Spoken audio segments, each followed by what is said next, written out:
I want to welcome you today to the Iowa Intermediary Network's Be Your Own Boss virtual event. I'm Autumn Larson, and I am from Iowa Lakes Community College, and I'm a member of the Iowa Intermediary Network.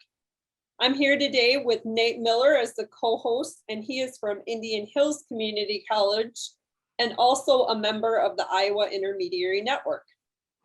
We want to thank you for joining us today. We look forward to hearing from our two special guests who I don't want to waste any time getting started and letting you meet them.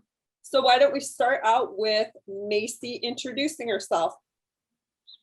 Hi guys, I am Macy Crawl and I own 223 Vintage Co. in West Branch, and we started March 5th, which was probably not really the best timing last year. We had about 13 days before we had to shut down for about 3 months. But we specialize in vintage, home decor, and then we also have like a bunch of gift items. And then during COVID, we added in plants from a greenhouse to do sidewalk sales to make our rent. So now we are /greenhouse/vintage. So that's about us. And then Katie, do you want to introduce yourself? Yeah, so my name is Katie Lewis. I own 319 Decor and Design in Grundy Center, Iowa. We are a residential interior design company, and we specialize in residential design, but we also do some commercial too. And then we also have a showroom and a storefront where we sell everything from like home decor to baby gifts to candle, you name it, we kind of sell it. So that's me. Awesome. And we should also note that both of these ladies are on the job right now. So we have Macy out at a flea market and we have Katie in the middle of her business day at her business. So we thank them for taking the time out with us. So today's focus is on entrepreneurship. Macy, can you tell us a little bit about what made you decide to become an entrepreneur? So about 10 years ago, I started a photography company. So I mostly did weddings. And then 3-4 years into that, I turned it into a wedding rental company. We still own that. So I also own Borrow My Vintage. It's a vintage wedding rental company based in West Branch. And that's kind of where the store kind of came from, because I'm outsourcing like I am literally right now for rentals. But I was finding a bunch of stuff that I was like, this is super cute. It's not going to rent, but I can sell it and give it a new, really good home. So I don't know. It's always been in my blood, I guess, since I've been 20. So I've been doing this for about 10 years now and wouldn't change it. But yeah. All right, Katie, we will pose the same question to you. What made you decide to become an entrepreneur? Well, I kind of just fell into it. I knew I always wanted to own my own company. And I was thinking that'd be like my 10-year plan. But I did an internship at an interior design company in Orange City, Iowa. And she was like, you're too talented. You have to open your own and I'll help you. And I was like, okay, let's do it. And so I guess just having a really good mentor, and both of my parents are entrepreneurs, so that's helpful. They were pretty much like, no, you don't want to be your own boss. This is why. But I've kind of proved them wrong, and it's been exciting just to own my own and do my own thing. That's kind of the flexibility of it is another reason why I knew I wanted to. And I've always been kind of a natural leader. So I think just it'd be hard for me to work for someone else. Awesome. So people don't just necessarily become entrepreneurs out of the blue. Katie, why don't you tell us about some opportunities that assisted with making the decision to open your own business? Well, like I said, I did that internship over the summer that just kind of pushed me to really know that I wanted to be an entrepreneur and to go for it. But I think that's the whole thing, is making those connections. I think when you're an entrepreneur, you can't be afraid to put yourself out there and network. It's seriously all about who you know. I truly believe that. I mean, it kind of seems like I just fell into this, but I don't think that it's really that true. I mean, I was so involved in my high school. I was so involved in my college. Anytime I can meet people, I put myself out there and do that. And so I think things have just kind of fallen in place for me because of the people that I know. So that's my advice. Great. And how about you, Macy? Were there any assistants to you or anyone that helped you out? Like Katie said, that was really great. Like it's literally who you know. But coming from, I was in the health field for 5 years when I was a wedding photographer. So it was two totally different worlds that I was in. So I was in this like healthcare.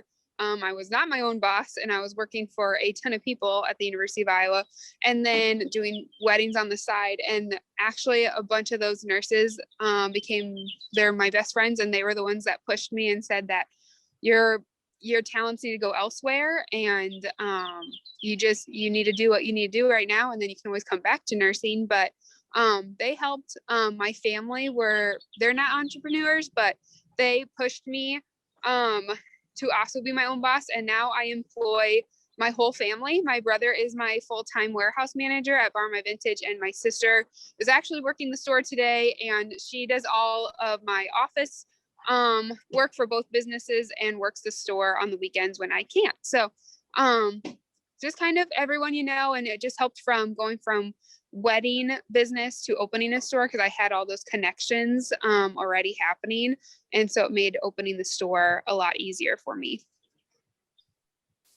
Great.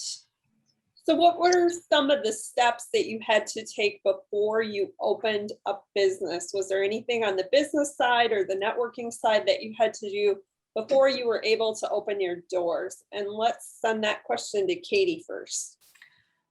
Okay, so I went to University of Northern Iowa, UNI, and they have something called the Small Business Association. I mean, I think anybody can go to it. I think they're kind of all over the state of Iowa, but I worked with a business coach, and it was 100% free. And she seriously guided me so well. I mean, I had my mentor in Orange City that could kind of help me with like the pretty side, but she helped me write a business plan. She helped me, with financing and figuring out, what to do first. She guided me into like kind of opening a small office and then grow into where I am now in my building. So I just think, working with her was huge. And I had a really good banker that guided me along. Actually, my banker owned the building that I'm in now that I bought from him. So I think, again, knowing people and using your resources. How about you, Macy? What were some of the steps you had to take before you could open your doors? So opening the doors for the storefront was kind of unplanned and last minute. I said I've always wanted to open up a store. And then I didn't know how to do it or how I wanted to do it. And my husband actually found the building, and we know the landlord. So it was super easy to just kind of go in there. And then I sat in there for about 2 months, not knowing exactly what I wanted to do. I hired a business coach. I already had a bookkeeper from Bar My Vintage who I asked about opening a storefront. And I actually did a financial cash flow planning, which I highly recommend. She helped me like know that how much I could make, how much I need to make each month, how much like I need to save for rent and utilities, and then like how to pay myself, because storefront is way different than a rental company. So I was in a completely new, I don't know, ballpark. I don't know what you call that, but I would definitely say bookkeeper, business coach, and the girl I worked for, the girl that I hired, she was I did the cash flow planning financial like coaching with her as well. All right, thank you. So you're both kind of relatively new entrepreneurs, but what kind of changes or pivots have you had to make since you started your business? Katie, do you want to take that one first?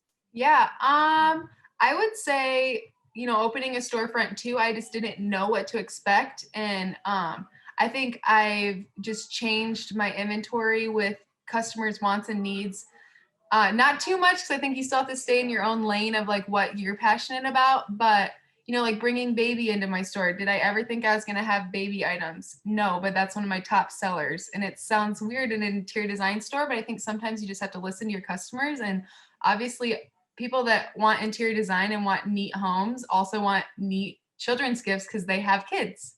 So it just kind of things like that. I think you just have to kind of figure out. And then like right now we're working on launching our website. I was kind of an anti-website person because I was like, interior design, like the point of it for me is like working with people, and like they bring in a picture of their fireplace mantle and I want to help them style it in my store. I want that connection, but I think that obviously our world is going a little bit of a different direction. And so I'm adapting. And so we're going to launch that this year. And I think COVID obviously pushed me to do that as well, because when we had to close down, I had to, kind of recreate how I was doing things. And we did something unique too that we thought was awesome called Shop My Shelf. So like we obviously style our shelves in the store, and then we posted them into like our VIP Facebook group, and then people could literally shop the shelf and say like, I want these items off the shelf. And so I kind of bringing that concept into my website. So I'm not such a website hater anymore. All right. Macy, how about you? What any changes you've had to make since opening? Well, opening about 2 weeks before COVID was a huge thing. Would not recommend that. Hopefully no one ever has to go through that ever again. So going from like having 3 months of rent that you have to make up for in 13 days before you have to close was a huge thing. Very nerve-wracking. You're super nervous. You don't know what to do. So when we closed, we were doing Facebook Live sales. We were doing Instagram Live sales, which were working. But I had the idea, since everyone was working from home, I saw it. Some other people were doing it, and shops I follow across the United States, and doing some kind of like sale outside that they drive up and they can stay in their car and you hand it off.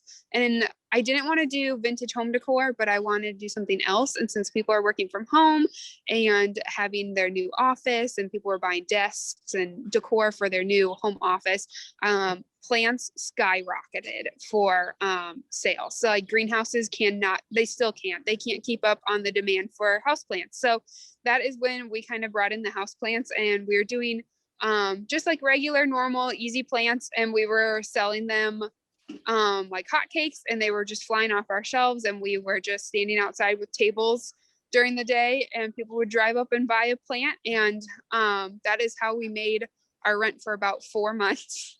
And then when we were able to reopen, we went back to normal. But just trying to figure out, kind of like what Katie said too, my store's literally called 223 Vintage. I thought I would strictly be a vintage store, and we are maybe 50% vintage, 50% makers and wholesale items. So we have a baby section, we have a jewelry section, we have like a self-care section now, and all that kind of stuff. So I was listening to what my customers were saying, and they're like, we love your vintage, but we love that you brought in plants, but like, I wish we had somewhere to shop for a baby gift close by. We have greeting cards. So they still all align with our personality and my logo and my branding, but we had to bring in some other stuff, which is totally fine with me because we support over 100 artists in our store now. So that's what we do. Awesome. So Macy, obviously COVID is a challenge like none other. Any other challenges that you've had to overcome? I think I'm still figuring out how to juggle 2 businesses, because I was like, oh, opening a store is going to be super fun and I love it. But also I didn't realize like Farm My Vintage is a full-time business still.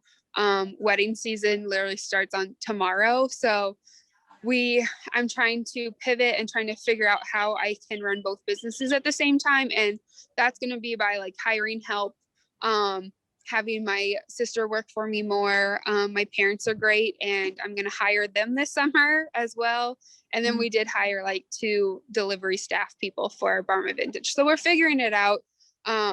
But yes, it's just now juggling multiple businesses at the same time. All right, Katie, same question. Any challenges that you haven't already mentioned? I think for me, the biggest thing is to be other people's boss. So, I mean, I have 11 girls on my payroll. Obviously, they don't all work every single day, but just balancing like me telling them what to do. And I'm even finding like I've just hired a full-time interior designer to work like right next to me. She's right over there.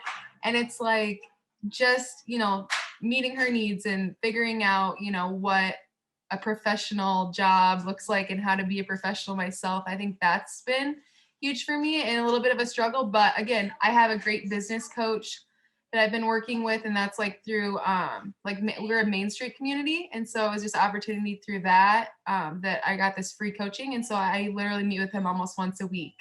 That's been huge, just to get perspective and guidance.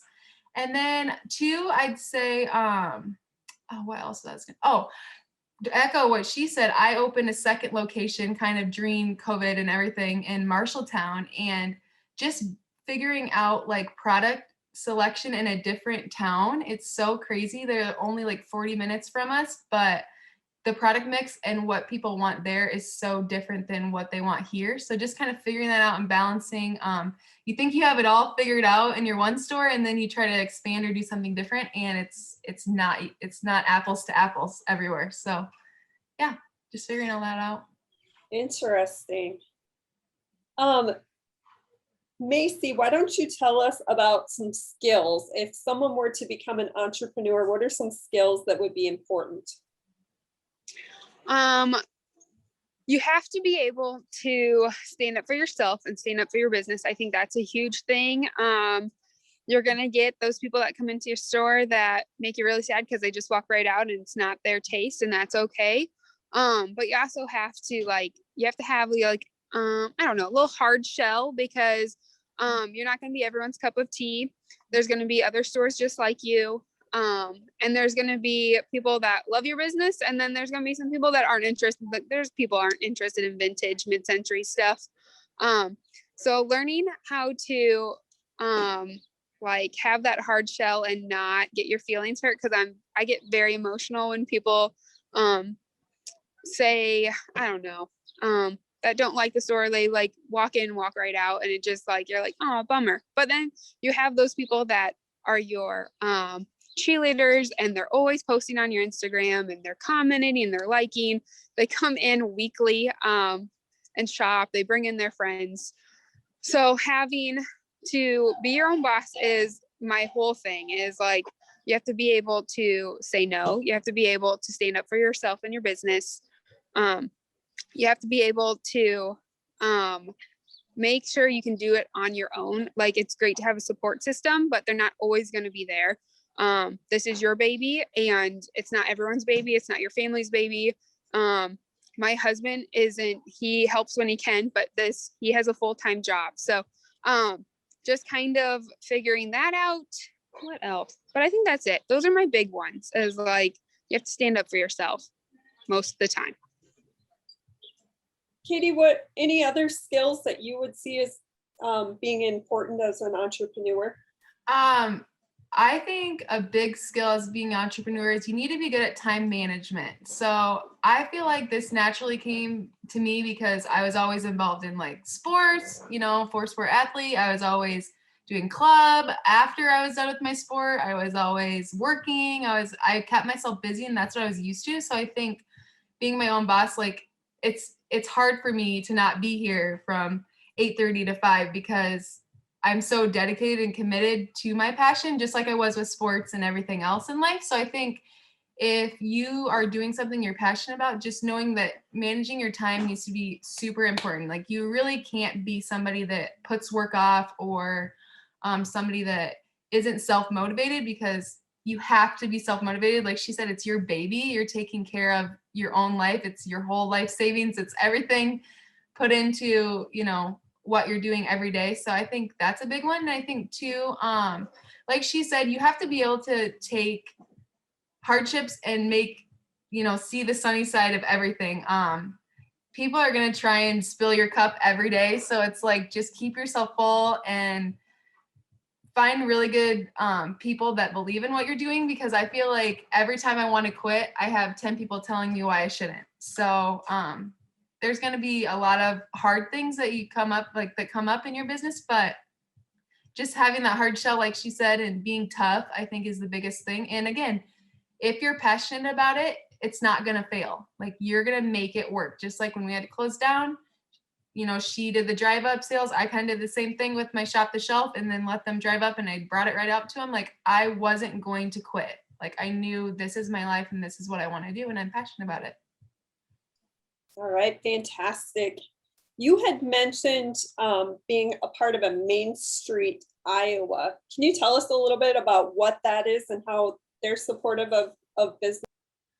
Yeah, so we are a Main Street Iowa community in Grundy Center, and so there is like it just basically encompasses our Main Street and then a few more blocks. And what that is it's just like a huge support system for our town. I'm actually on the board, and so I'm super involved because obviously I'm passionate about our Main Street. I'm passionate about our Main Street being awesome.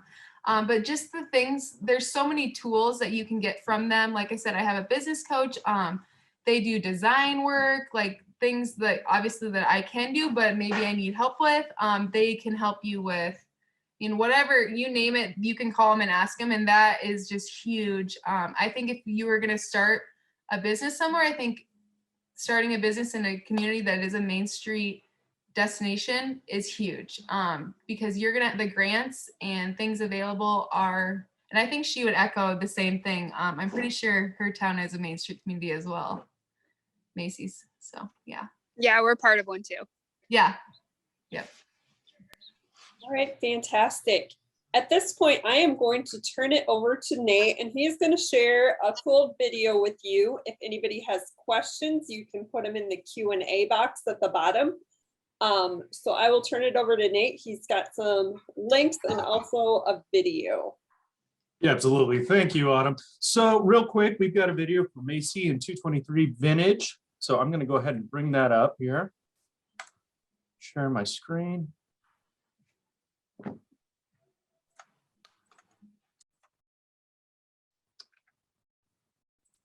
Okay. You guys should be able to see it here. Hi, I'm Macy, and this is 223 Vintage Co. 223 is a vintage, handmade, and sustainable living store here in West Branch, Iowa on Main Street.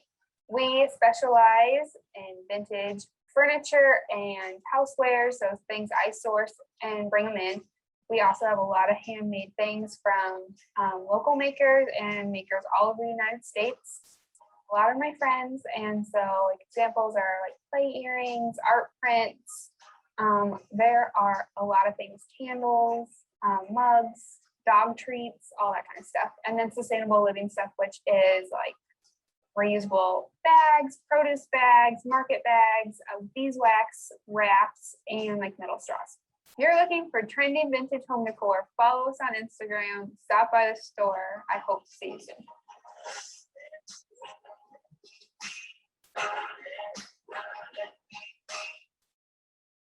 Okay. Excellent. And I know we don't have a video for you, Katie. Show my What website if you we want. certainly could do, Katie, though. Yeah, if you wanted to chat or in the chat link there, yeah, if you could put up maybe a link for your website, Yeah. Facebook page, anything like that, by all means, feel free to share that info. Yeah.